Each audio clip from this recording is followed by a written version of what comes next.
Hey everybody, how you doing? Steve Stockton, Lee G here with you. That's Lee G's music that you heard there in the opening. Hey, What, Jeddies do and gentlemen, you how you remember doing? the name of that one, Lee? I can't, mate. I've written too many for you. Yeah, you've done what, like two albums worth for me? Let's see here. I'll tell you what it is in just a second. It is Forward Momentum. I Ah, think that was actually for 13 past midnight, but it just yeah, fit yeah. over here with Doesn't the matter where it videos works. that Doesn't I matter. usually show. Swings Yeah, and roundabouts, friend. Swings and roundabouts. yeah. I'm gonna say hi to the chat here real quick. Ted Branston's here. First floor audio. Whoever let him in here, Ted. I don't know, mate. I'd get rid of him. I'd kick him back out, mate, if I were Ted you. Branston, Henry Nelson, D Rock, Dogface. Simon, how you doing? Player sucks. How you doing, buddy? We'll Oh, go there ahead he is. I and wondered where he's been. Old dog face. All right, get Simon. started. I didn't promote the show as much as I meant to, but we've got a great one in store for you tonight. We've got a wonderful guest with us, uh, Paul Sinclair from Truth Proof. If you haven't seen his channel, there's a link in the description also to his website. Just from his about there on the YouTube channel. Paul Sinclair lives on the northeast coast of Yorkshire with his wife and family and has been investigating hundreds of strange phenomena in the area since 2002. His 2016 book, Truth Proof, contains firsthand accounts of local UFO activity, missing people, alien big cats, missing aircraft, and other anomalous phenomena. Paul is the most thorough investigator who is known for his credibility and confidentiality, and Truth Proof showcases the strange truths that surround him every day, from the intelligent life forms seen locally on land and out to sea to reports of strange creatures, including small humanoids stalking farmland, giant cats on the Yorkshire wolves, and even werewolves. How about that, everybody? Ladies and gentlemen, please welcome Paul Sinclair. Paul, how you doing, buddy? Good to see you. Good, thank you, Steve, and hi, Lee. Good to see Hi, you Paul. How you both. doing? I'm Good to outnumbered meet by you. Brits tonight, and then we've got a Kiwi in the audience and a Scot. So you guys are taking over. A good mixture, then, yeah, yes. So I'll just take this in whatever direction you want to go with me tonight, guys. Like you just summed it up in the bit of an intro. You know, it's multi-phenomena research, so I Yeah, don't want to be categorized. I never have done as a UFO researcher, Yeah. cryptid researcher, Yeah, because ultimately there's a bleed just through. fringe subjects, aren't they? They're classed as fringe subjects. Really, that's the way I see it. Yeah, I think, to be honest, Lee, I think that everything's just bleeding through into the other, and I Yeah, start by yeah. giving you a few Like I said, it's examples. rabbit holes and warrens, isn't it? Yeah, there Because is, yeah, one thing over here leads to this thing over here that you can't see. You yeah, know. but don't you think though, for so many years, decades, in fact, the UFO researcher has not really wanted the cryptid type report to infiltrate the UFO subject. Likewise, Yeah, the it seems cryptid to have been or the separated. Yeah, spiritualism, yeah, and there is the bleed through. Obviously you could get the cryptid researcher who receives an incredible report from the monstrous forest in somewhere in America. Hunter thinks the notion of Bigfoot, the dogman, the werewolf is just a complete load of rubbish. yeah, So until that fateful day when 25 yards away something steps out onto the path that makes him realize that there's a reality to it. And he stood with his 30-yard six, thinking, a gun that can drop a moose or an elk, and his yeah, only form of defense is to lift this gun. And this thing speaks to him in his mind. I don't know what it said, but we hear these reports. So if we jump then to the alien scenario, yeah. and we've got a And group they of say about them individuals, man, speaking to you woman, through your mind. and you find yourself at the mercy of these unknown others, alien abduction, Yeah, speak yeah. to you in the mind. So we've got the same exotic science working That between works all of from the one thing to genres. another. I mean, I've said exactly the same things in different ways, but I've Well, talked you can take it to to the people spiritualists, the exactly. Yeah, the, the yeah, medium, and yeah, then you've got clairaudience. So they're speaking to you in your mind. So yeah, whatever it is that's operating behind the firewall of the unexplained, yeah, it's either one intelligence of which there are many, all displaying a different mask, or there's many different types of unexplained phenomena, yeah, not phenomenon. Let's just throw it out, and yeah. we'll Phenomena. Yeah, Yeah. You know, because we've got the singular is the phenomena. So Yeah. phenomenon, sorry, and they're all employing the same type of science, or it's a natural ability that these unknown others, these unexplained beings or creatures have.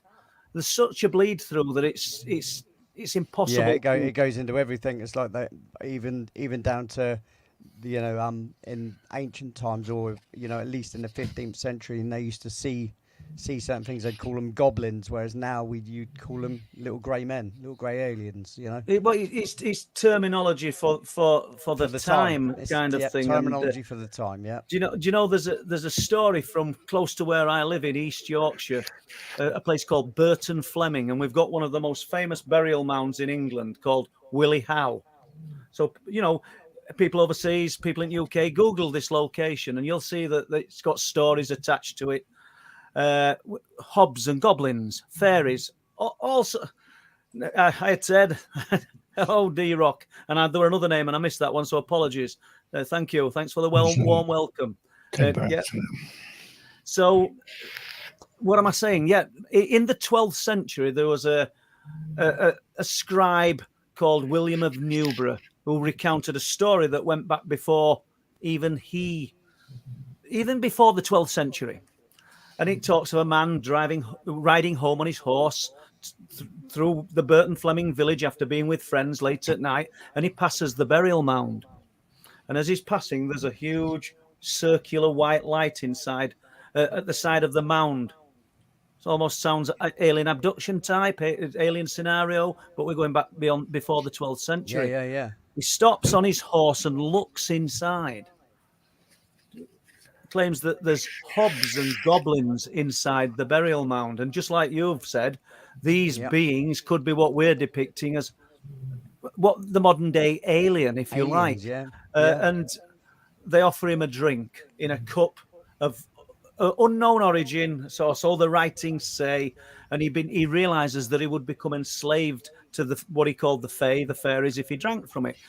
The story goes he tipped the contents of the cup away and galloped away on his horse. Where it becomes interesting, if that's not interesting enough, because we realise it's an ancient story that could have got bent over time, is that the actual cup did exist. So in antiquity, it was given to one of the, I think it may have been Edward the Elder, one of the kings. And then it passed to another king, so this cup did exist. Now, does that mean that it was given to the king from this man, and originally it's from some kind of but if he dropped the cup and ran off, he must have gone back at some point to get the cup. No, it didn't say he dropped the cup. He emptied the contents of the cup out because he knew he would be enslaved. So the story goes with the Fae, if you accept from them, you're enslaved to them. And what you've got just before Willie Howe, the burial mound, is a stream that's called the Gypsy Race. And it's known around these parts as Woe Waters. It's kind of a portent of doom. It's said to have flowed when there was the Great Fire of London and and the plague and other kinds of catastrophes. But he jumped the Gypsy Race on his horse, and the story goes that the band of people pursuing him, the beings, could not cross the Gypsy Race. But ancient stories, folklore. But the stories of folklore, a lot of the times, all we're doing as researchers are treading in the footsteps of other people who've been there before us. Always. There's always someone that's gone before. So, are we doing UFOs? Are we doing cryptids? Yes. Wherever you'd like to on go, every Paul. level, yeah. But before we really get started, tell us about your channel, your books, and your documentary that you. Well, the documentary, there's the DVD of the documentary, but it's on Amazon Prime. Wolflands took us 3 years to make. The books, there's 5 books, so there's starting with the orange one there. That's it. That's Truth Proof 1. Then we've got 2, 3, and 4, and The Night People, which is the story of my own encounters, and that's what's put me on the path that I'm on today.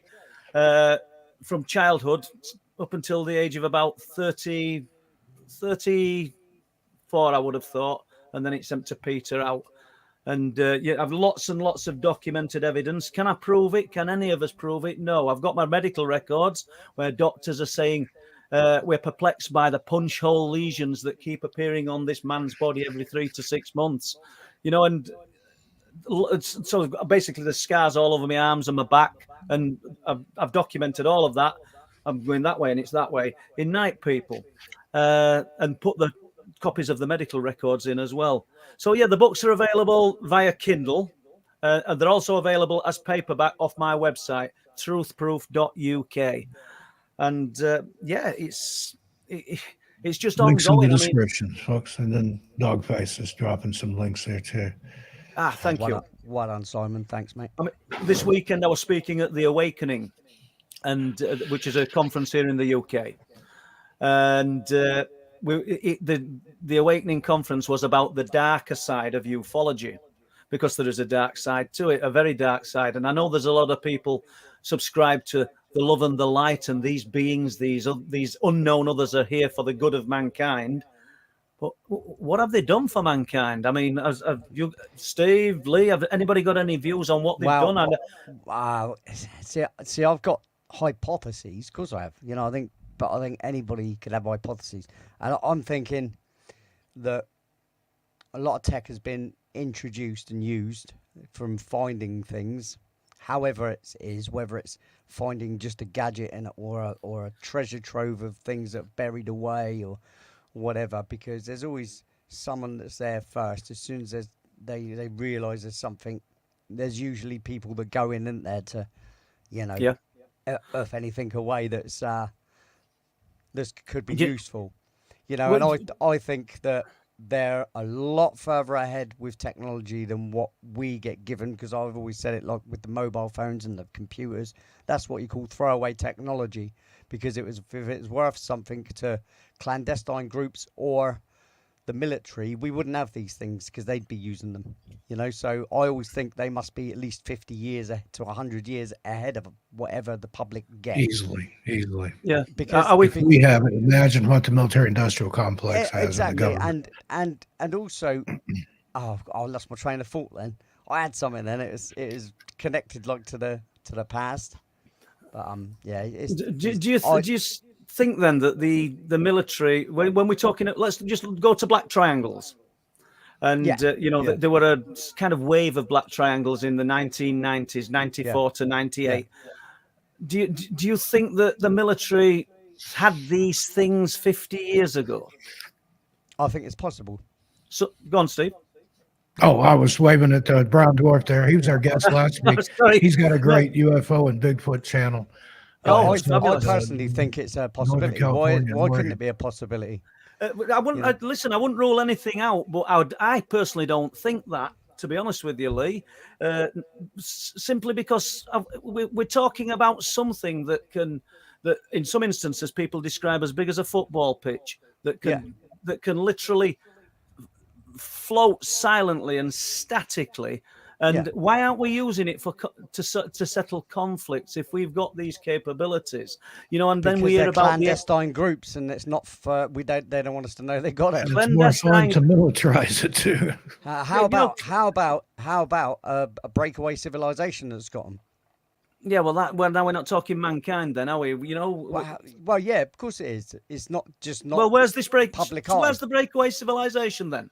No, I'm just saying. How do you know that they don't just hang Where about would in it them be? things, Where would the breakaway civilization be, Steve? Where would the landmass? Where would the tech be to create what we're talking about? Why not all underground or under the sea? That makes sense. Well, I've coined a name here because you make a good point. When we consider that 95% of the oceans of the world are untapped, there's a good possibility that a lot of what we're seeing, a lot of what people are experiencing, resides behind this word. And remember where you've heard it first: the sub-universe, the submerged universe. Yeah. And that, to me, that's title of my next book, if I'm being truthful, the sub-universe. So that, to me, is where a lot of this could reside. But, for the aliens to be here for the good of mankind, and I'm not all negative, we hear people saying that they've disarmed nuclear weapons.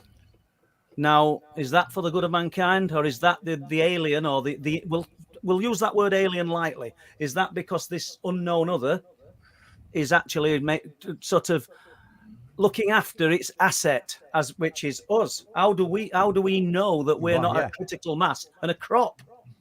Yeah. Alien ant farm. It's a terrifying concept, Steve, but you know, there is a possibility. Well, I see a bit of a link with like how so many hundreds of thousands of people go missing each year all over the world. Yeah, I mean, not everybody's going to trip and fall into a crevasse, you know, or whilst Or leave no hiking get trace, or eaten the by a footprints bear. just You know, stop I in don't the think middle of the as many path. people are eaten by bears as what people think. You know, Well, there's there's no something more forensic to it. evidence to support a bear or a big cat or anything like that. I've seen pictures of those attacks. It's Yeah. not pretty.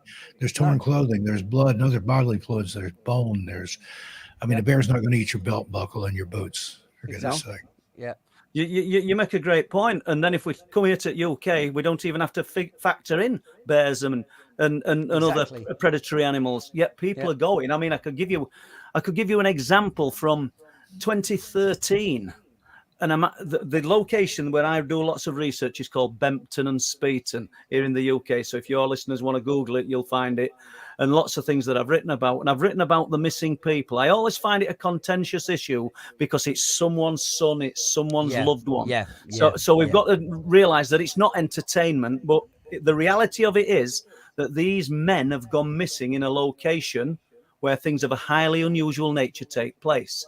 But I can't say it's anything to do with cryptids, UFOs, or anything of that nature because I've no proof of it. However, 2013, and I think we're going back to December the 21st, 2013, and a man drives to the RSPB centre at Bempton, where I've been tonight. I was here probably 15 minutes before we started, I think, Steve, weren't we? And he parks his camper van up. Something he does in lots of locations around the United Kingdom. Never been seen since. Now, let this mystery just roll on for a bit. 33 days later, we're slipping to 2014. And I'm pretty sure I've got the date right. And I think it was the 27th of December. Sorry, January. Let me get my facts right. 27th of January. A guy called Edward Matchin gets on the train from York. Wants a day at the nature reserve, the bird sanctuary on the cliff tops where I've been tonight. The train breaks down in Scarborough. A taxi brings him through, drops him on Cliff Lane, which is the single track 1 mile road that leads to these cliffs that are 200 to 400 foot deep. CCTV, which I've looked at and the police used, saw him walking up Cliff Lane, so we know he went there. 33 days after this other man went missing, never been seen since. Let's extend it a little further.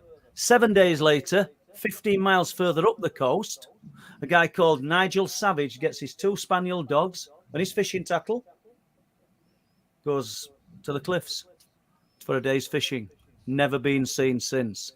That's 3 men in 40 days. Yeah, if I wanted to say that just too many. If I wanted to go out to my circle, Lee, because I'm keeping this in the 16-mile radius because there's things happening out at sea as well. Yeah. But if I want to go 28 miles up the coast, there's another one. He parked his car 100 yards from seafront, never been seen since.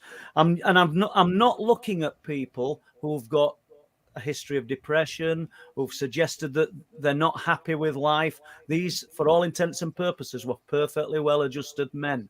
And there's more than that, you know, and this is the depth of the research, but can I attribute that to UFOs? Of course I can. Can I attribute it to any other type of unexplained phenomena? No. And it would be wrong for anyone to do the same, I think. But can we say that they've gone missing in highly unusual circumstances in a location that's as strange as anywhere in the world? And then I'll put my hand up and say yes. It's fascinating and tragic. Yeah. Yeah, I think all the missing persons ones are hard to yeah, and I mentioned this to you, Paul. I'd like you to come on my Missing Person Mysteries channel and talk about some of the parallels between abduction and missing people. You have people that have gone missing They come back, they don't know or won't say where they were or what happened to Yeah. them. You have the same thing in people that have experienced alleged abductions. I think Well, there's a parallel there. I think there is, and another account then from probably 4 years ago, because I ain't got the date in front of me, and I'm pretty good with dates, as your readers have probably gathered straight away. I do remember these things, but we're going back approximately 4 years, and I found out this story because the son of the man and woman who it happened to was a friend of mine, and they told their son, and I got to find out, and I met them a few days after, and they'll never speak again. They've literally done what so many witnesses to the strange and unusual do, and they have literally closed down. But it's upturned their lives. They had a walk on these cliffs. Like I've just described, they started about 200 feet and go to 420, and it's sheer rock face down to the North Sea. And they're walking along the cliffs late evening, just started to get dark, and they're in late 70s, early 80s. Because I was going to say an elderly couple. I'm 61, but that's the age. There's a flash of light as they're walking, and it becomes daylight for a second. And they kind of, I don't know, they think to themselves, that what odd, is this storm out at sea? Because we all know sheet lightning can just light up the land. Daylight for a second, but instantly they're transported. They're not going back to their car and finding that instead of it being 9 o'clock, it's 10 or 11. They're in a room. They didn't say a spacecraft. They're in a room, and they're on tables, and they're in a room that's lit with no apparent lighting, and there's beings of unknown origin. I'm always careful. I don't like using the word alien because too many people think that we're dealing with it from up there when they're already here. So it's just alien to everything we know and understand. That's how I'd say it. But this old lady and this man are having an intimate examination performed on them. That has terrified them, absolutely. And we've got so many instances, which I've written about in book 4, I think, of these flashes of light on the cliff tops, and people, apart from thinking it's odd, I mean, they've got this terrifying memory, but apart from thinking it's odd, they've got back to their car, and instead of being 9:15, it's 10:15 or 10:30, and they've lost time. So there's something else. Light and sound equals distraction. You know, we need to factor in that, because the flash of light, it's almost like channel your thoughts onto that, because the real magic's taking place with this hand. You know, and that's how it is, like the snap of a branch in the classic parlor magic magician misdirection. Look up here, and then down here they're palming the coin or switching the cards or do whatever. Exactly. I always used to fall for it. Yeah. But yeah, it's fascinating, and there's so many examples. So next year at the Awakening, and I'm not particularly pushing this, but we're talking there, and I can't even remember the date of it, but this year in August, we're talking about areas of high strangeness. So we've got the guys from Skinwalker coming through. We've got other people in areas of high strangeness, and I'll be talking about this location. But they're all over the world, as you know, and it's almost like you'd throw a stone in a pool, and the epicenter of these locations, and the ripples just fan out and everywhere gets touched. And certain dates seem to factor in. I don't know whether that's flagged up in any of your research and things that you've read, Steve, but certain dates in certain locations seem to factor in. June. Certain dates and sometimes names of people. There's the name game. Lauren Coleman wrote about that back in the 80s, I think, where people with the same or similar last names that don't know each other, different parts of the country or even the world, have had similar experiences. There's certain names that and place names that tend to have strange phenomena. Well, do you know, when I was looking into the missing people, obviously I was checking tide times as well, because we're near the North Sea. So that gives you the phase of the moon. And not in every instance, but on many instances, it was a waning gibbous moon when these people went missing, which is interesting in itself. But, you know, if you talk about strange things happening to animals, I don't think I talked about this last time, but did I talk about the wallabies, Steve? I'm pretty sure I didn't. I don't think so. We covered a lot of ground in 2 hours on my radio show, so I Yeah, don't remember well, what happened? exactly. I found myself in an archive in Bridlington looking through the old newspapers, and I'm looking through 2011, and it does get into the woo, this people, when we're talking about these wallabies.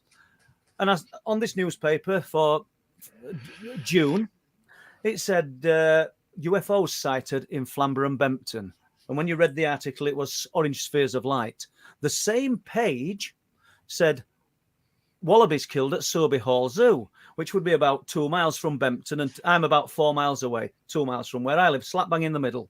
Does that mean the UFOs are responsible? Of course it doesn't, with no proof. But based on that, I contacted the head zookeeper at Sobe Hall Zoo, which is a small animal park here in East Yorkshire. He invited me to the zoo, sat in his office. The first wallaby to be killed was on June the 15th, 2011, and it was decapitated. So he said, we blamed a fox, but the carcass hadn't been eaten and the head was missing and there was no blood. Then he said over the next 4 or 5 days, the other 5 wallabies were decapitated, but in the similar manner. So that got me interested, and I then discovered by making phone calls to animal parks and doing the research that wallabies, mainly Bennett's wallabies, which are the biggest of the wallabies, should we say, were being decapitated around the United Kingdom in small animal parks. Heads removed, reds not found, clean cuts, but a fox was blamed in all instances, even though the zookeeper said a fox wouldn't take a Bennett's wallaby, that we think they're too big. So then I extend the research 10,000 miles away. Let's have a look at the wallaby capital of the world, Australia. And sure enough, contacted park rangers, contacted animal parks in Australia via email. And what do you think? New South Wales coast, wallabies decapitated in and around those months, June, July and August, all the way up the New South Wales coast. In all instances, the heads weren't found. The authorities were saying things like, we think the wallabies are being killed somewhere else because the heads are never found and there's never any blood at the scene. Other rangers were saying, we believe that the heads are being removed with a samurai sword. So now, Wow. is that still it's fabulous? I don't think anybody's done that research, Steve. I don't think anybody except myself has ever looked into No, I don't think anybody's ever connected those dots. No, Unless the foxes have samurai swords, I don't think the foxes did that. Yeah, well, there lies my sarcasm as well. So I said when I wrote Truth Proof 4, I think that people in Australia were looking for a fox with a samurai sword. So but at the same time, everybody's looking for a logical explanation, and they were blaming foxes, despite everything ruling out. I mean, I sent the research to a professor at Warwick University, nice guy, someone who'd shown an interest in the potential for big cats to be at large here in the UK, and he looked at it and he said, "Well, whilst this is unpredatory," he believed that there was an earthbound solution, an explanation. And he thought it was something that had caught on via the internet and spread, and people were doing it. Now, I suppose we can't rule out anything, but to me, sometimes the explanations put forward by science and academia are more ridiculous than to say, this could be true unexplained phenomena that's taking place here. So, Ben, Yorkshire, Guffonian. Yeah. So yeah, the wallabies of 2011, the decapitations, and then I covered a spate of animal mutilations, and I don't know whether you want to go down this path in 2017, which, though macabre, were fascinating, absolutely fascinating, because it's all boots on the ground with me. But if you want to steer me to UFOs, I'll do that, or I can carry on with this. You just carry on, mate. You crack on. You have anything to add to that? Have you ever say. seen a wallaby, let alone a headless one with no blood loss? No. Well, there you go. So we'll jump to 2017 and New Year's Day. And myself and Mary, my wife, we took some food for the vagrant that lived in a place called Danes Dyke, about 3 miles from my home, and about a mile from Sobe Hall, where the wallabies were decapitated. But this is 2017. He's lived there 13 years, this guy, lovely guy, don't ask for anything off anybody, and everybody gives him a bit of food and stuff, and he just lives in a tent in the woods. So When we get there early morning, he tells me we've just missed the police. Ask him what it's about. He said they've come to see if I've seen anything unusual. He said they're looking for a highly unusual looking dog. And seeing as I live in the heart of Danesdyke, which is a secluded woodland, they wanted to know if I'd seen anything in connection with some sheep that had been killed at Bempton. So that got my brain ticking. So I later discovered where these animals were being killed, went and met the farmer, became great friends with him, actually. And then in between 2017 and 2 months into 2019, I spent, because I asked him if I could help him try and discover what were killing his livestock. He'd lost 27 sheep when I got involved. And he said I could. We didn't talk about the unexplained phenomena. So between 2017 and 2 months into 2019, by the time he'd finished, he'd lost 50 sheep. Okay, so obviously we never found out what the answer was. But I was on those fields 3 to 4 days a week at 4:30 a.m. till about 8 a.m. He covered the other days. I found the carcasses, and I found, and not the emaciated carcasses that a lot of researchers want to display when they're talking about being animal mutilation, or if you don't mind me using that word, sort of experts, and looking into the field where you see these bloated carcasses that are distorted because you can't tell how big that wound really was or anything. I'm finding them at the source within hours of it happening. Ears removed, eyes removed, facial stripping, sometimes a front left clean leg as well, though, isn't it? It's a very Sorry? clean removal. It's a very clean removal as well, though. Reminds Absolutely me of clean. Skippy the horse here in the States. Have you ever heard of that case? No, they fill me in on it. It was one of the first modern animal mutilations. It was a horse that they found out in the field. It was denuded of flesh from the neck up, and no blood, no evidence of anything having been around. And its anus and sexual organs were removed with surgical precision and were gone. And the official explanation was blowflies, but I don't think I've seen carcasses that blowflies have had a hold of, and they don't make cuts with surgical precision. No, well, like the ears on the sheep, it almost looked like a section of cauliflower, and there's no blood. It's absolutely clean. And we know a sheep is a dirty white colour. There would be blood. There's no blood whatsoever. And the farmer's still looking for an earthly explanation, which is fine. I think we should all be doing that. And when we've exhausted it, we can look elsewhere. Now, one day on June the 28th, he set up a channel, three corrugated panels specially designed to run the sheep through. It would have trays of liquid in it, which would treat the sheep's feet for parasites and other ailments.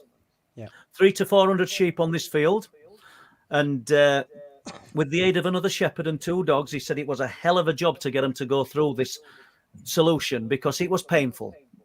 So he'd done half of the sheep the day before, and he got to the sheep on this morning. I think June the 28th, and these panels would hold 6 to 7 sheep nose to tail. When he got to them, he couldn't believe what he were looking at because there's 30 sheep crammed into it, upside down on the backs. It's just carnage. This has happened in the night, and he can't get them into it, or with great difficulty in the daytime with 2 dogs and a shepherd. He unpegged them, stood with the sheep till they gained some kind of balance and released them. There's 2 dead in the bottom, presumably heat stroke or, just fear. That changed his mind. From that day, he realized something other was taking place. My mind immediately went, if your listeners or you guys remember, the bulls that was allegedly in this container at Skinwalker Ranch, in the steel container. And I think there were 6 bulls that were contained in this steel, container. And I can see the similarities. But in those 2 years, 2 months that I was on those fields, I heard voices. And I carry expensive gear, Steve. Good quality pulsar thermal cameras and 4K cameras, all sorts of things, tri-field meters, EMF meters. We've tried everything on and around these affected areas over the years. But we heard voices. There was flashes of light. The farmer had heard the voices. I got to him one morning, and when I'm walking back after been on the field and I'd heard the voices. There's a little strip of woodland, and you could hear these almost robotic voices. And I considered walking back through a field of borage. That's the purple starflower oil. That's what they make it from. And I'm not an advocate of walking through a crop. So I sort of braved it out and I went back the way I came. But it's unnerving when you're at 4:30 in the morning and you've heard voices and you've got a thermal camera and there's no heat signatures. So when I got back about 8 Talking in a.m. your head. You what, sorry? Talking at you in your head, as you Well, were saying before, maybe. To be honest, Lee, it sounded outside, but I won't rule anything out. So when I got back, he'd made me a coffee. He's walking towards me, and he said, "I heard voices yesterday." I said, and I'd not told him. I said, "What do you mean you'd heard voices?" And he's got a bit of decking, and he'd sit at a table and have a coffee or maybe a beer. I don't know.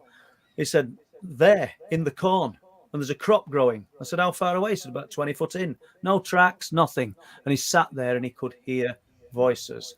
It's weird. Strange. So amidst all this animal carnage, this sort of death, you've also got these other elements of eye strangeness that are taking place, and it weren't just sheep. It were fox, it were badger, it were roe deer, and below the cliffs, a short distance away, we've got the little marine mammals, the porpoise, and they were suffering big holes through their jaws. In Truth Proof 4, which I don't think I've got with me, I've put pictures in. I've put them in black and white, but all the imagery is in that book. But so yeah, it's a multi-phenomena area of high strangeness, which never stops. There's and the dates that correlate. The 8th of February 2019. There's 2 military guys gone up there. They wanted to see the peregrine falcons in full flight because it's a bird sanctuary. There's a big seabird colony and there's also a pair of peregrines. When I say military guys, I use this as an example because they'd seen conflict, they'd been overseas. When they parked up at the nature reserve, they decided to go for a late night walk. They were going to get up really early to see these birds in full flight. And we should be looking for the signs when we're in areas. And I think I'll be as guilty as anybody. We don't probably notice them or perceive them when they're actually happening. He said the atmosphere felt electric. He said everything. He said it just felt kind of static. He said, and we should have known then. He said, and we're walking down. He said, and we lit a big pair of amber eyes up. Amber-coloured eyes. He said, and we've got 2 dogs with them. He says the dogs didn't seem to want to run or do anything. He said they wanted to stay by our sides. So we walked a bit further and we lit these eyes up again. And then he said we came to 2 gate posts without a gate. And as they walked through them, shone the torch. He said, I'll not swear, but he said, I thought it was, and it starts with F, an hyena at first. He said, and he says it was there all hunkered down, its back bristling. He said, then it stood up on 2 legs. And this guy's real vocal about it, and he's allowed me to record him. I think, well, I've played some at recordings in past, and he's claiming that this thing was 7 foot tall, and it's there just standing. He says, then it took a step. They backed off. So what the difference is, these things aren't or seemingly don't seem to want anything from a person but fear. He said it was gesturing with its finger, but not to them, to the side. So many elements to it that are strange. Now, you could think, well, maybe these guys are romancing. Maybe they're just, or they've been taking some kind of hallucinogenic. But there's other reports from people totally unconnected to these people of seeing similar things on the cliff tops years and years between.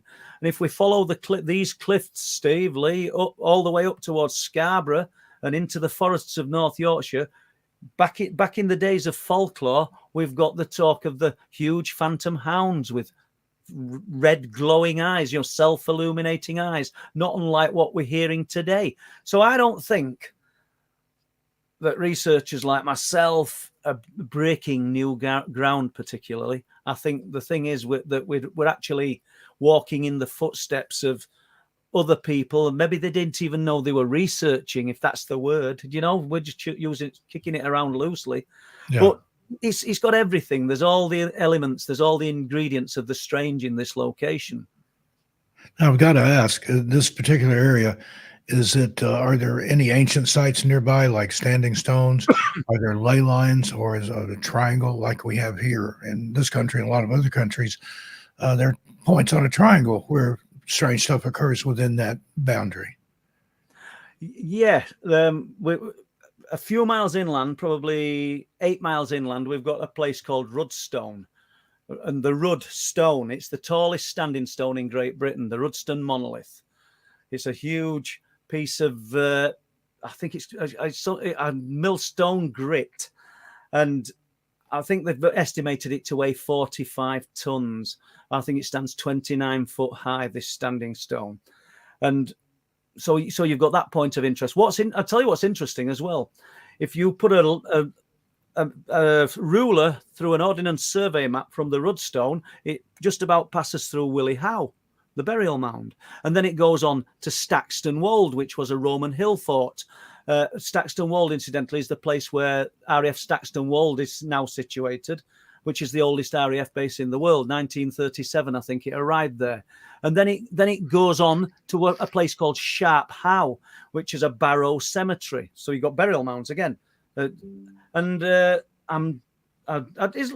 out of interest, is Les, my show producer, in the chat? Because he's just sent me a message and he's not. I haven't seen him in there. No, Les. Hello. No. So yeah, you're talking about burial mounds. Yeah, it's littered with burial mounds. We talked about the guy who lived in Danesdyke, who told us about the sheep mutilations. And well, he didn't actually know they were sheep mutilations. He just were told that the sheep had been killed in the area.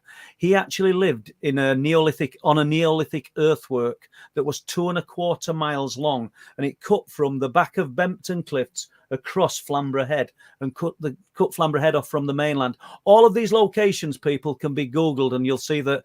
I don't mean I'm right to the nearest word, but it's pretty accurate. It's 2.25 miles long, and it's a Neolithic earthwork. So we've got this huge structure. Originally, they thought that the Vikings built it to cut Flamborough off from the mainland, but it was excavated I think it was the 1800s by a guy with a kind of Indiana Jones type name called Pitt Rivers, and he investigated Danesdyke and found hundreds and hundreds of flint tools and stone tools, which placed it a lot older than the Vikings, But we've got the burial mound of Willie Howe. We've got a place called Blake Howe.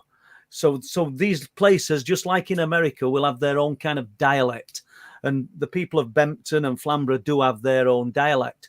Blake, or Blakey, means black. So it's Black Howe, Black Burial Mound, which is a tumuli. And there's interesting things on Blake Howe Lane, which is literally just off Cliff Lane, which leads to these cliff tops. Couple walking in about 2014, husband and wife, and I spoke to them extensively. Red hot day.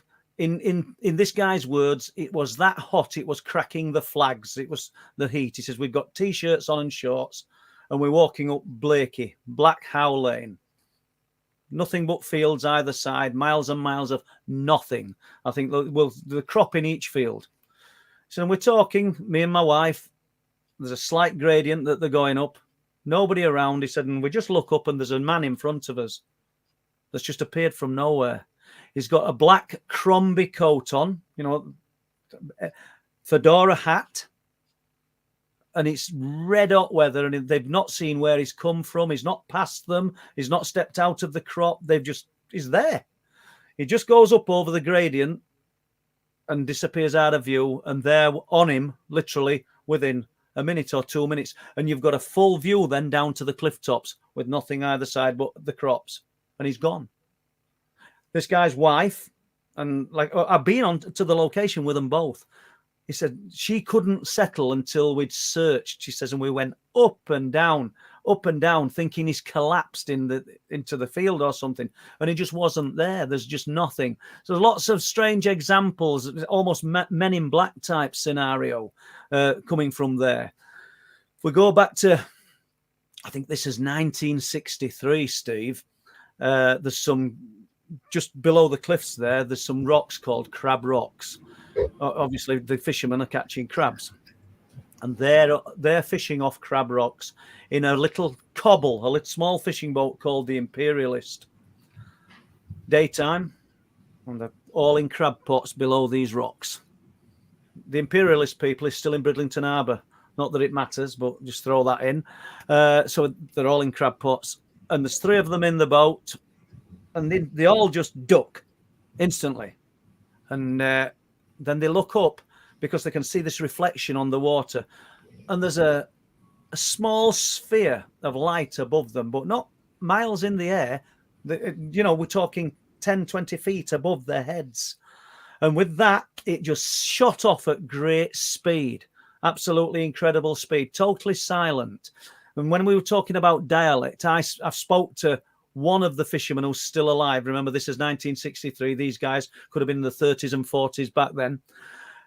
One of them was still alive on the harbour, and I spoke to him. And I said, how big was this sphere of light? Because, telling me this. And he said, "Fate ball." So I can see what you guys are thinking. What's he on about now? I said, what? Fate ball. So that's their dialect. Football. It was the size of a football. A fate ball. So I find that fascinating. But what's even more interesting, when they got back, excuse me, when they got back to shore in their boat, and they remember back in those days, they've got no radios. There's nothing. There's men waiting to speak to them. There's people waiting to speak to them, to interview them about what they've seen. So how does that work? Kind of like the Men in Black from the more modern side. If we follow what Lee said earlier, is this our tech? And was it being tested? Well, he didn't say that, but was it being tested? And did they get observed? I don't know. Or are we talking about something truly alien to all that we know and understand?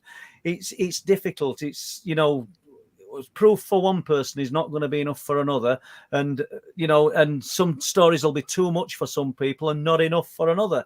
You can't please everybody, but it's a fascinating account. And, we've got a 5.5 hour, I think it was 5.5 hour UFO sighting from, I think we're going back to 1963 again. So it was prolific 1963, which is something, I bet you've got certain years where there's rashes of things happening. 73 in the United States, there was a big UFO flap that year, particularly that summer.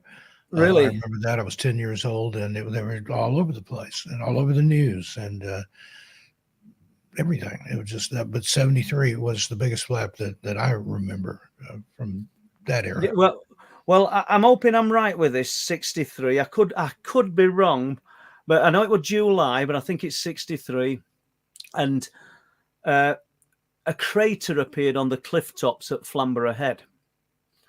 And this young man who was cutting hay on his father's farm went in the morning. And when he came back, this crater had appeared. Interestingly, the MOD and the bomb squad came with Geiger counters.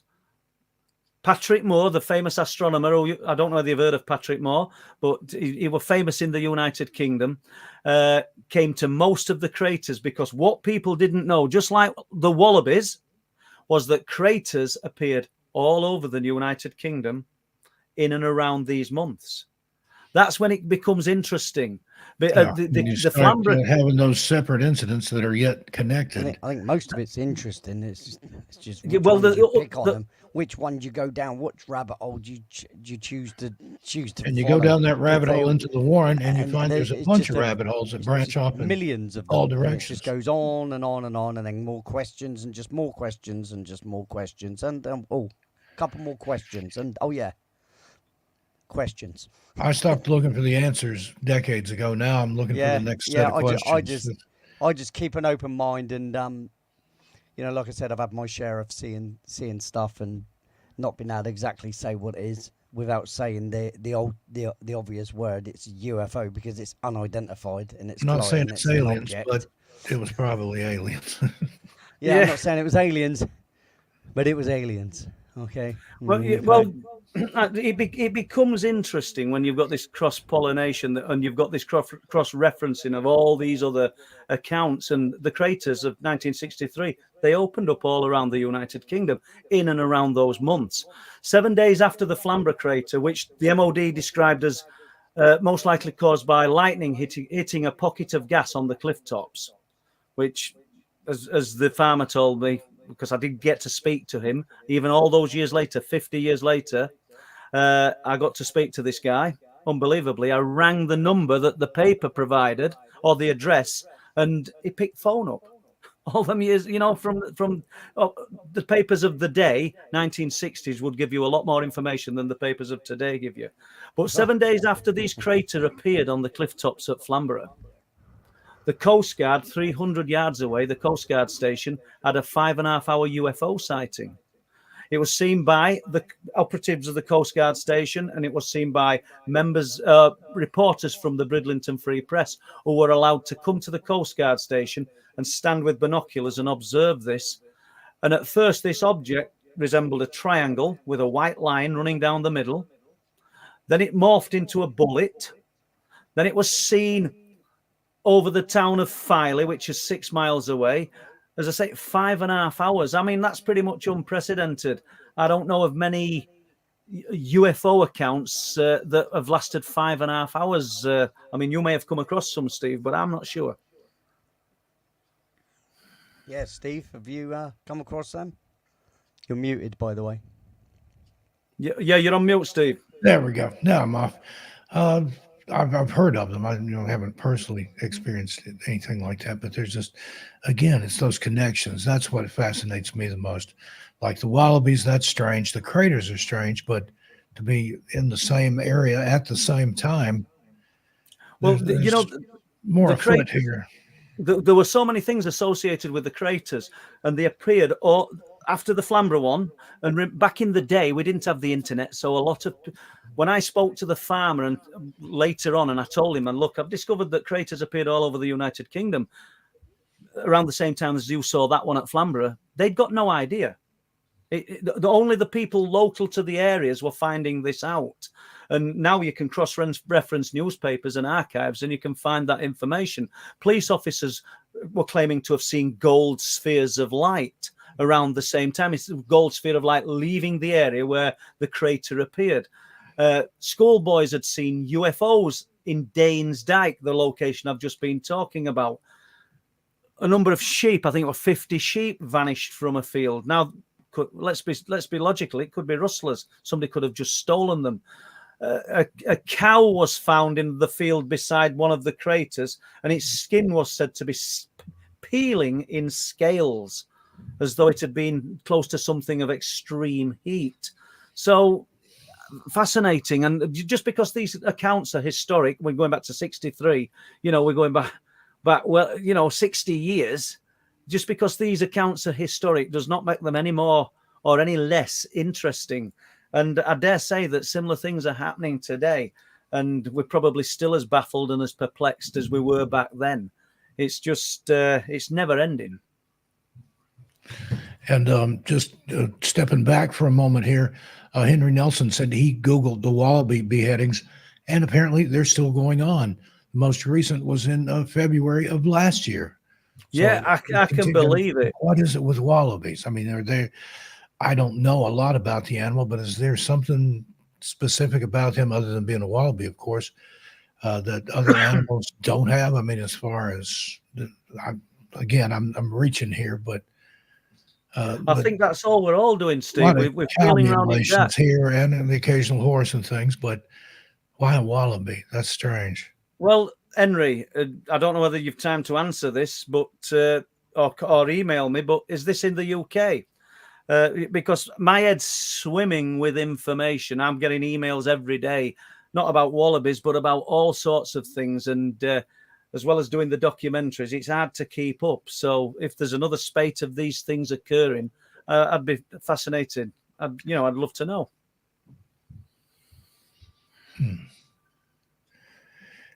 And the things that just, all this ongoing, and here in the States, we've had like Rains of Flesh, rains of toads, even coins that were warm to the touch falling from an uncloudy sky. Charles Fort documented a lot of this stuff decades ago. But apparently, that kind of thing still continues. And there's always some supposedly scientific explanation for it, like the rains of flesh. It was fresh strips of flesh with a bristly hair in it.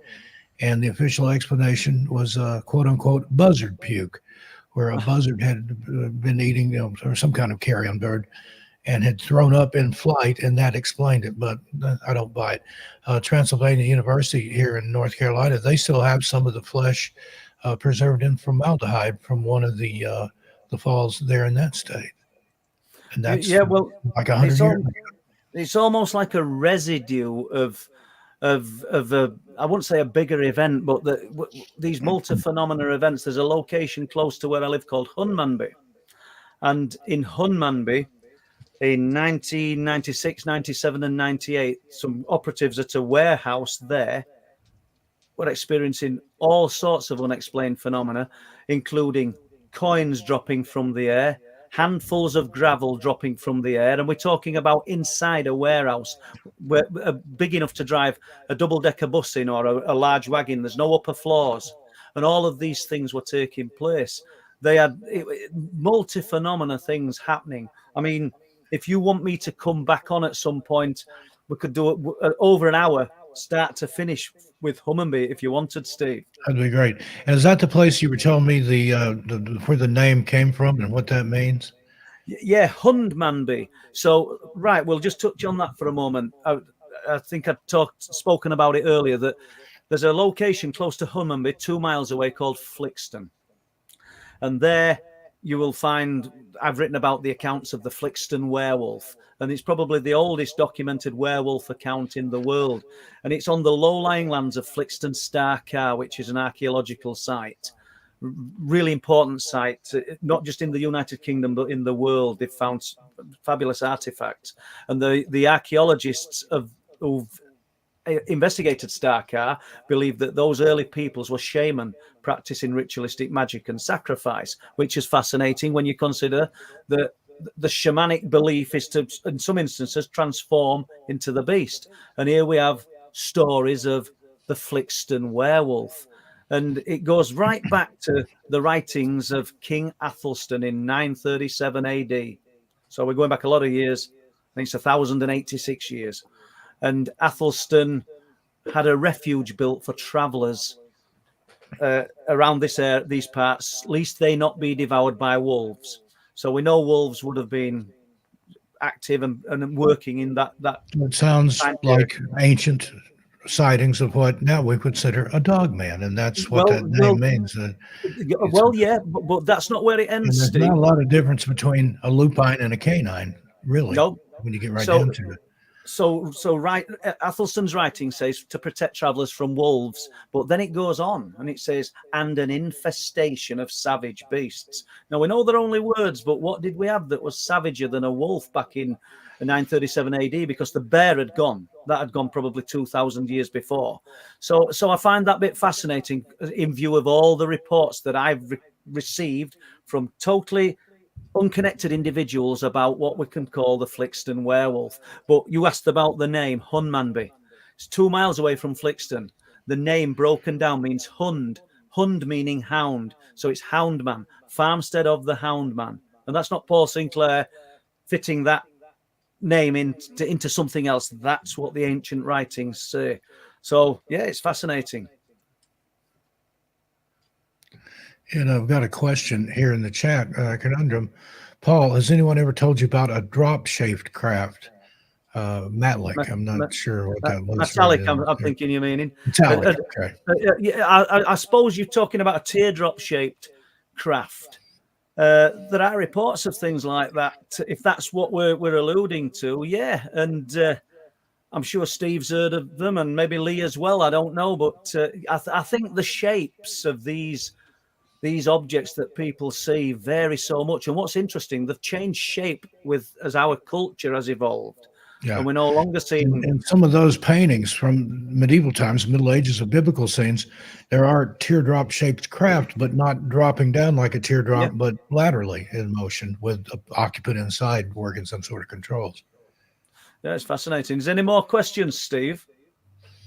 I'm asking just before Yeah. Anybody I kind have of any bow out. questions? It's after midnight there for both of you guys, so we're going to get on out of here for this week. But Yeah, mate, anybody have any questions? it's Lee, do you have any man. parting thoughts or questions for Paul? No, mate, no, it's just all good, mate. Yeah, I think he just Paul reeled out covered a load lot of stuff. ground here in a short amount of time. If you'd like to hear more, go check out the episode of my radio show, Everything Out There, that he was on a couple weeks ago. And just a fascinating man. Check out his books and his documentaries there. The link is in the description. And Paul Thank has you. a great show here on YouTube. Somebody dropped a link earlier. I've got it in the description as well. But I've been a guest on there. I think, twice? Well, yeah, I'd love you to come back on, Steve. Because Oh, do you know why I'd anytime. like you to come back on? Because I don't have to do anything. Because it's good when you've got somebody who can just reel off interesting information. Yeah, that's kind of the way it was tonight. Lee and I just kind of sat here gobsmacked at all this stuff you were talking about, and hope you don't feel anything toward us for not interacting. But I like to let you run. Just open it up and Lee's been great, and as usual, yourself. It's just good to talk with you guys. And if anybody does want to visit the truthproof.uk website, there's lots of reports on it as well. And as you've just said, we do the live streams here in the UK, 7 p.m. Most Thursdays, and we do a Sunday one as well.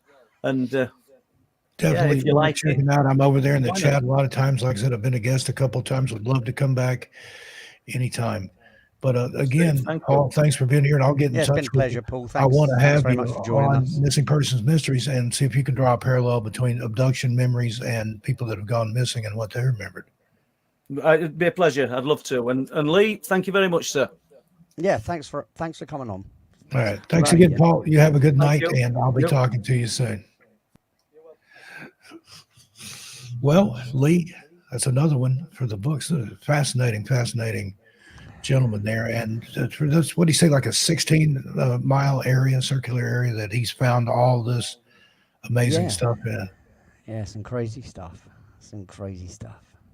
Well, Lee, what's up next for you? I know tomorrow night you've got Radio 1FA, back-to-back original tracks. Yeah, that's my next thing. Where I can just sit here in the studio, just chill back, pretty much. And, I I still love end up guests like singing, you that. know, I'm like, I We can't just help sit here wrapped along with the audience, and Paul just took off. Well, I've always been a fairly good believer in letting the guests talk. If they've got a lot to say, let them ramble, let them get it out. Yeah. Because it's usually the best. Paul way. is just and people get to know as well. He amazes me with the remembering of dates and I mean it's just specific days sometimes. That's just my date memory is not that good. I'm not even sure what year it is sometimes. But yeah, if you do it on a constancy. Yeah. I mean, he's clearly passionate about doing it. You know, being involved. He loves what he does, and he's been doing this for years and years and years. And because he's doing it all the time, it's like you with the missing people thing. You've just got a patter, you know. Yeah, I can tell you, Dennis Martin disappeared on Father's Day, 1969, from the Great And Smoky there you Mountains go. National Park, And Spence there you Millberry go. of Cades Cove. But there you go. See, and then it's I would acquaint it to how I know so many records and music. You know, in my field. You know, of what I know, it's the retention of it because you're interested. Yeah. You know, And that was my trouble in school with history. They just wanted you to memorize dates and things like that. And I couldn't do that. You tell me a story, I'm more likely to remember that. Well, it's like today when you said about the story we were gonna share. You know, I remembered the story immediately. And we'll do that. What I may do is post that to the channel. So people can watch it, and then we'll come back and have a discussion about it. But it's a gentleman named Phil Schneider, who was a contractor, a black bag operations contractor at Dulce Base, got into like a laser fight with some aliens, had 3 fingers, I think, on his hand sliced off. Blasted off, yeah. And then was found unalived, and they said he did it himself, but from what I've read, is he had his hands tied behind his back and had been pew-pewed and stabbity several times. That's Yeah, Stabbity McStabstab from yeah. Stabville. Stavonia. So I'll probably get that up now. The only copy of it I was able to find, it's almost impossible to find here on YouTube. It's been scrubbed more or less. Yeah. Was from a paranormal expo in '96 where he spoke for like an hour and a half. Yeah, And I it's remember got that exact Russian one because that's the only bit of subtitles on it. footage now that's pretty much there, isn't it? It's Yeah, used. but it's his full testimony. Yeah. Nicole turned me on to it. We watched this thing called Unsealed Alien Files Unsealed. with Yeah, Alien W. Files Wells, Unsealed or and we whatever. put Yeah, that yeah. on to sleep to when we're not listening to my voice. And she woke up at like 4 o'clock in the morning once and watched that and knew a lot about it. I went out and found a copy of it. She had searched YouTube and the internet and couldn't find it, but I'm good at checking little hidey holes and finding stuff where Side think it note, can't be I'm fine. surprised you managed to stay awake during the day and not put yourself to sleep when talking to people. Oh, I've fallen asleep editing before. I've been sitting here listening to myself and nod off and have to go back and listen because That's when when I- you're narrating, isn't it? And then you're Yeah. checking it over and listening to and yourself. listening to it and cutting out the swear Listening words to and the the burps and the patter farts and stuff. Yeah. And I have to go back and listen. And there's been a couple that have slipped by me, like clear my throat or a restart. Yeah, But yeah. That's the but, editing game, my friend. That's the editing game. yeah, yeah. But All good fun. All good fun. I Taking, do taking have out all that the kind of gaps voice, between but- each breath, taking each breath out as well. If you breathe, all yeah, over yeah. I the go in, microphone. and take those out, any kind of Yeah. background noise or anything. Voice leveler, a little sweetener, and maybe a noise Yeah. gate just to Little help. bit, But little bit of a boost, mate. Boost. Yeah. like to sweeten that low end, where you get that radio Well, yeah, I've announcer voice. noticed you do that because You get up on the I mic. know what you're doing. I know. But other than that, what you see is what you get. This is somebody accused me the other All day. you gotta do is get a bit bass in your There voice you and go. get a bit You closer get up to on the the mic and microphone. you get that AM, like the smooth jazz guy. It's on in the middle of the night. I had Listen somebody to the the other sound, day that accused me fabulous of being an sound in AI the voice. cities. I couldn't be any farther from an AI voice. And in fact, if this was an AI voice, I'd want my money back. Yeah, because it just make you go to sleep. If he's reading a book to you, like you do, put yourself to sleep. Oh, Nicole and I, she likes for me to read her to sleep if we're not listening to a video. We started Little Women like 6 times. I think 18 pages was as far as we got into it. It's like, can we start over? I fell asleep. What you need is someone hectic little idiot like me reading a book, mate. Because all you'll do is halfway through it, you'll want to turn me off because you can't go to sleep. But I'm working on that. This just a brief straw poll here. If I had a channel where all I did was narrate and tell stories, not necessarily spooky stuff or scary stuff, but that would be in the mix as well. Drop a 5 or something in the chat. Would you listen to something like that? If it's just me reading pure fiction. Steve. I've Do got it. 2 Look, it's all good missing things, isn't person it? channels, and I don't need to compete with myself. And I've got the bigger one now, and I think it'd be doing a disservice to the missing to keep them on the smaller channel. I'll put everything over on the bigger channel has to do with that. Yeah. And then I've got a good setup over there, and people like my voice, which they tell me time after time after. I don't get it. I don't hear it. The way it sounds in my head after it reverberates through my you're sinus. so and everything, modest. I don't so sound like modest. anything when I play it back. I'm like, that really sound like that? But I don't hear Of course, it that I've way. got, Well, I've got a one. fabulous voice. I mean, it just goes without saying, doesn't it? Oh, we were doing that today. We were out driving. We had to go to Nicole's grandma's, and her playlist, "Shout" came on by Tears for Fears, Yeah. and she's like, "Lee does this so much better," and you do. You've got such emotion in your voice that the originals lack in a lot of things. So Cowgirl Hazel said she'd come and listen to me read stories, so that's one. Yeah. That's one. We'll see. I'm still trying to figure out what I'm going to You do. get more than that, so don't even I go think so. there, dude. Don't But, even go there.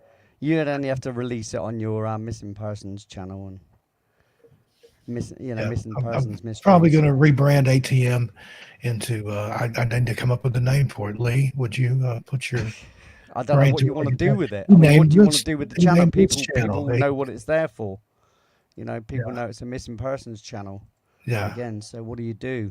what do you Yeah, do? and with this one, it'll be like Steve Stockton stories or The Storyteller with Steve Stockton or something like that. I don't want to pigeonhole myself so that I can do horror. I can do classic stuff that's in the That's the public thing. That's domain. why I really, can do like I said, original material. that's why for the amount of different subjects that you like to do, you need a more rounded title of a channel that can Maybe I should just encompass call it the Steve everything that you're Stockton into. Show. And then, hey, then you never know what you'll get. And I'll have different playlists. Today, I'm doing classic horror stories. Next week, Yeah, it might be exactly. Western. It might be Just folklore or legends. either have it as your name, because obviously your name has got cred, at least YouTube street cred. You've got enough people that are willing to listen to you do stuff. So I think Story time with Steve. yeah, I mean that's I'm still thinking about it. It's up in simple the way air of right doing it. now, but said I Doesn't don't have to be need too much complicated though. equipment, Some things don't have to be complicated. Just call it Stockton. Yeah, just call it Stockton. Yeah, that's a good idea. Today on Stockton. Boom. And Sounds like Oprah or something. Today on Stockton, you get a car, and you get a car, and you get a car. and you get a ride home. You get an Uber. Well, Lee, we'll wrap it up Yeah, and man. get on out of here. Yeah, But thanks everybody wrap for her being up, mate. here. A little bit later this week, I will post that Phil Schneider. It's not really an interview; it's just him giving his Yeah, account. it's a The man seminar. knows what he's It's talking a about. seminar. I don't know why it's Yeah. called an interview. It's a seminar. Yeah, Because And, he was at a seminar, standing up, doing a and talk. then So that's a next seminar, week, isn't it? Really? maybe then we'll talk about that. We'll come on and review the crunchy bits because there's some interesting good story. info in there. It's an interesting And story. Lee knew if it's about it. I'm true. like, It's you ever not. heard of a guy named Phil Schneider? And he's like, oh, that's the guy that worked at Dulcie Base that got his fingers cut off in that fight with the aliens. And I'm like, Yeah, allegedly. allegedly. Let's just leave it there. yeah, I we're think not a lot gonna of vet things these are stories and things, alleged but- unless you've. I mean, yeah, look, not everybody's a liar, right? And you can't say everybody that sees things is just a liar or a fantasist, and that's what bugs me mainly about the whole subject. That people are ridiculed, but I think the world's changing a little bit because so many people now have seen something that they can't explain, or been involved in something that And they the can't internet has explain. emboldened people to talk about it. I've had people. Yeah, well, it's I've given you a little recounted bit some of of cloak my of stories invisibility, isn't it? of what's happened to me in this book. This is autobiographical, just a few of my personal paranormal experiences. Yeah, And I've had people contact me and said, something similar happened to me, and I've never told anybody about it. And, I love that. I love that, inspiring people to step forward and share their experiences because it can be a burden. I know I've talked to people that have carried stuff around for decades, since childhood that they don't know what happened. yeah. Well, like I say, it's a little bit of a cloak of invisibility on the internet. You can go on as Now that some can go the other random way. name, It also and they don't emboldens really know people you. to come in and call you names and hurl insults at you. But got some great mods here, and everybody keeps that to a minimum. So, and Yeah, don't come in and be a child. Come in, take part, listen, learn something. who's that? Who's that? What's that? Oh, I was just saying, there's channels that I go on. Some of the people I'm talking Oh, about. yeah. They're sort of just in the chat having their own show that doesn't have anything to do with what's going on the screen or with the guest or anybody else. And Yeah, start your own channel if you want to do that. we know our own weirdo like that, don't we, mate? Yeah, I know a few of them. But Yeah, we know. one in actually know particular. a few of them. Yeah. Yeah, And if you're I going to go think and watch a channel, they got if you're going to banned spend the from time that in the particular channel, channel talk about the where they- content, not about what you're Right. going to cook for breakfast or. You know what I mean? Right. Have a cooking channel with Yeah. Sir Puke or whatever he calls himself. Sir Puke a lot. Yeah. Well, Yeah. Lee, I'm going to get on out of here. I'm going to get the dog outside and then go hop Yeah, in the mate. You warm close bed. her on down, mate. You do your thing. It's a little warmer here tonight, 33 Fahrenheit. I don't know what that is for you, like 1 or 2, I think. See, Yeah, something like that. But, It's it fine. gets colder here It's at been night. mild here today. It was just raining all day. yeah, it got up. It was in the 30s yesterday. It was in the 20s, I think. But See, for us, if I'm we ready said for 30s, spring, you're and in then I'll midsummer. complain about how hot it is. Yeah. Yeah, if you said 30s over here, because it's sea, it'd be in midsummer. Yeah. But yeah, We use Fahrenheit here like civilized people. yeah, that's what you call it. I'm just kidding you. Hey, there's Cathita. Right on time. We're There just she is, close right to on the time, show. right at the end.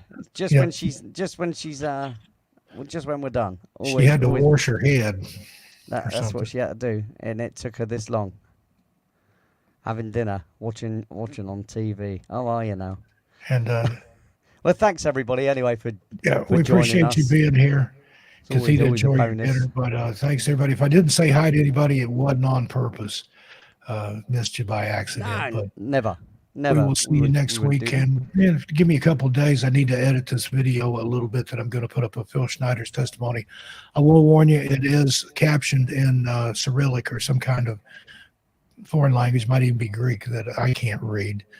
But this is the only copy that I could find of the whole thing. So Yeah. if you don't mind that, but it's watchable. It's still watchable because just the compelling story that this man tells. And he was, I think, like a scientist or metallurgist or something. He was throwing out atomic numbers and things. And if he's a liar, he's a well-seasoned one and deserves Academy Award. Yeah, that's why I said you can't call everybody liars. Because, Like Travis yes, Walton, I've yes, seen there's him going to be speak. these there's I gonna be the believe it. He fantasists, believes you know, what that- he says. I believe. Yeah, I mean, there's the ones that have Same been with Whitney proven that Strieber. they wrote a story and then carried it out, on UFO channels and stuff. Corey Good, but Yeah. admittance is the key. At least finally you let everybody know there was a story like Star Wars, only not as good. All right. Well, we're going to end it for this episode of From Beyond. Lee, you want to do it on the mic there? From Beyond. There we go. He named the channel. I'll let him say it. But be thinking of a storytelling channel name for me, buddy. I'll see what I can do. We'll see you tomorrow night give it a go, over son. on Radio 1FA, back-to-back original tracks with Lee G, First Floor Audio. It's And, Radio 1FA, back-to-back original tracks. It's a full point, mate, not half. There you go. But everybody take care. Stay blessed. I don't think I'll have anything premiering later tonight on Missing Persons and Mysteries. I might. I've been doing those late night premieres sometimes. But I'll have something for you tomorrow for sure. Anyway, have a good one. Keep looking to the skies. On behalf of Lee and myself, we'll see you a little further on down the trail. Tell your animals we said hi. Good night, everybody. Lee's going to play us out, unless he wants to play us out live. Not literally, but Steve's going to play a lovely little tune written by me. It's called Forward Momentum. That's the one. See you soon, everybody. See you later, guys.